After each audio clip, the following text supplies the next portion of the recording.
வணக்கம். Jayanthi tips and videos. இன்றைக்கி அவுள் எப்படி தாளிக்கிறதுன்னு பார்ப்போம். கார அவுள்.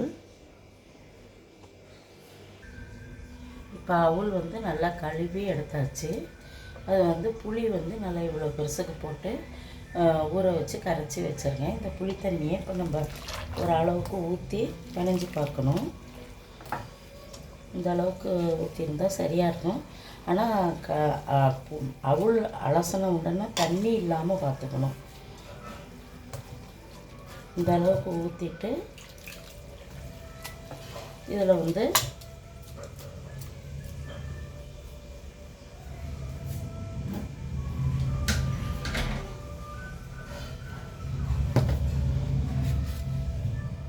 உப்பு,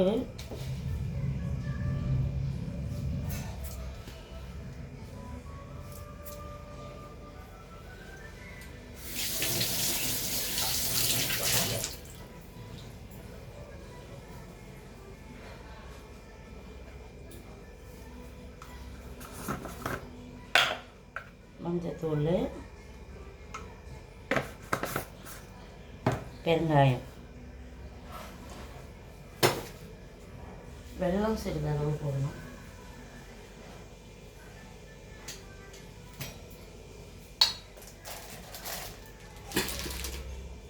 இந்த அளவுக்கு வெல்லம் போட்டுட்டு இந்த அளவுக்கு மேலே உங்களுக்கு ஊறுற அளவுக்கு தண்ணி இருக்கணும். அதுக்கு நம்ம தண்ணி ஊற்றிக்கலாம். புளியே ஊற்றணும்னா ரொம்ப புளிப்பாக போயிடும். அதுக்கு தண்ணி ஊற்றிக்கலாம்.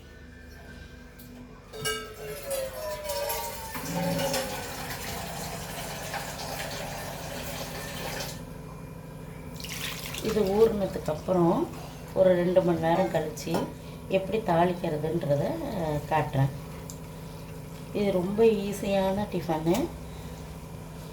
அவசரமாக யார் கையில் எதுவும் இல்லைனாலும் இது மாதிரி செய்யலாம். விரதத்துக்கும் இது மாதிரி செய்யலாம். சாப்பிடவும் நல்லாயிருக்கும். இப்போ இந்த அளவுக்கு போட்டுட்டு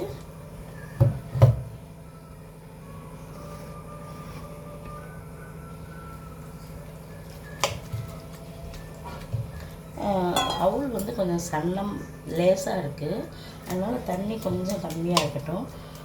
ரொம்ப ஜாஸ்தியாக தண்ணி ஊற்றிட்டோம்னா பொல பொலன்னு வராது, கெட்டியாக அமுங்கின மாதிரி ஆகிடும்.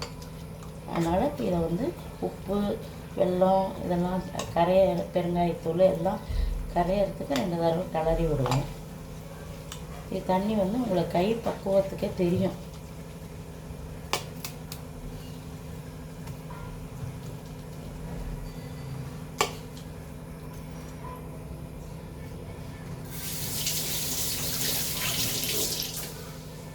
இந்த அளவுக்கு இருந்ததுன்னா போதுங்க.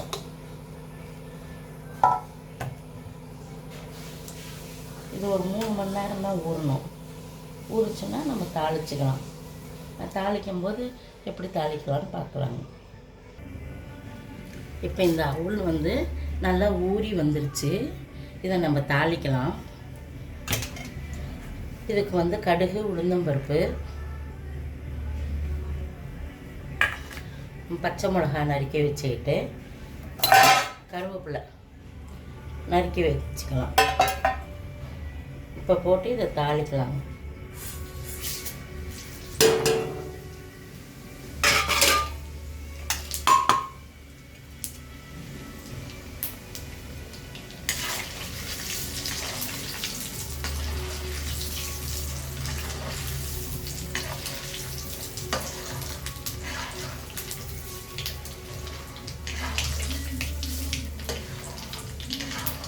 கடுகு நல்லா பொரிஞ்சு உளுந்தம்பருப்பு செவந்து வர வரைக்கும் நல்லா தாளிக்கலாம்.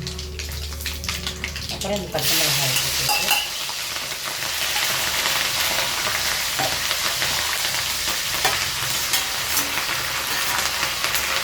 கருவேப்பிலை,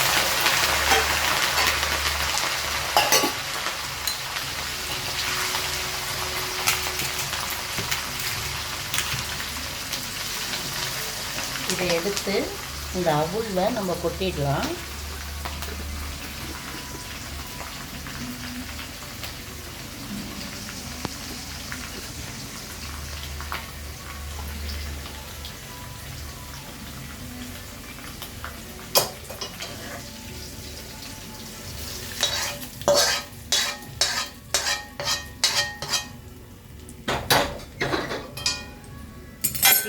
கிளறி விட்டு, ஏன்னா நிறையா இருக்கிறதுனால வடை சட்டியில் ஒன்றா போட்டு கிளற முடியாதுங்க. இதை கிளறி விட்டுட்டா காரம் எல்லாமே ஒரே அளவாக இருக்கும்.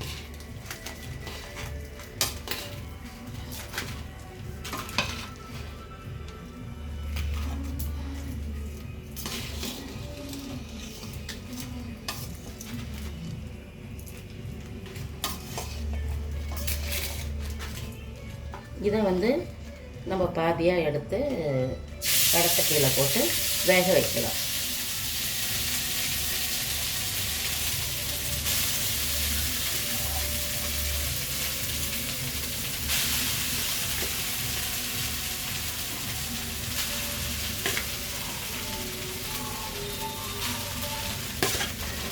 ரெண்டு பாகமாக வேக வச்சு எடுத்துக்கிட்டோம்னா,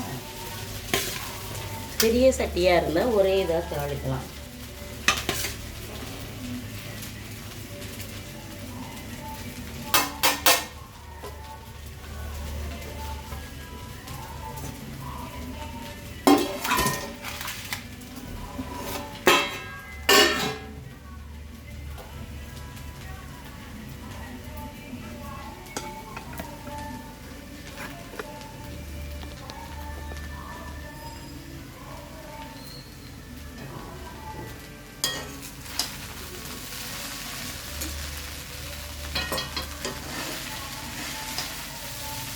நல்லா இப்படி கிளறி விட்டுட்டு ஒரு 10 நிமிஷத்துக்கு மூடி வைக்கலாம். இதுக்கு தேங்காய் போட்டாலும் போடலாம், இல்லை போடாமல் அப்படியே சாப்பிட்டாலும் சாப்பிடலாம். 10 நிமிஷம் இருந்தால் போதும். ரொம்ப நேரம் வேக வச்சோம்னா இறுகி போயிடும், அடி பிடிக்கும்.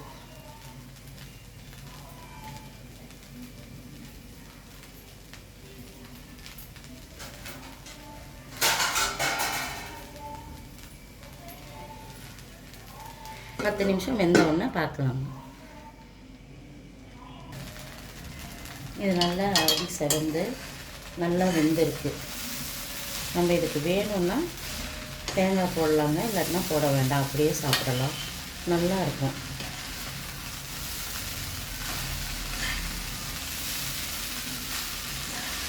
அவல் உப்புமா.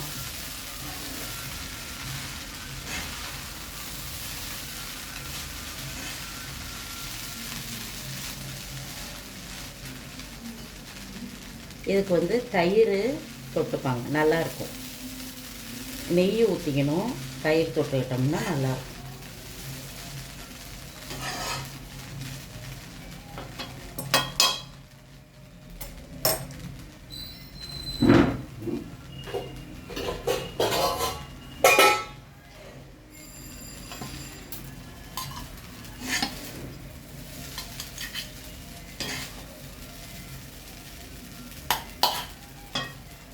இந்த அவல் உப்புமாவை நீங்களும் செய்து சாப்பிட்டு எப்படி இருக்குன்னு கமெண்ட் சொல்லுங்கள். வணக்கம். லைக் பண்ணுங்கள், ஷேர் பண்ணுங்கள், கமெண்ட் பண்ணுங்கள்.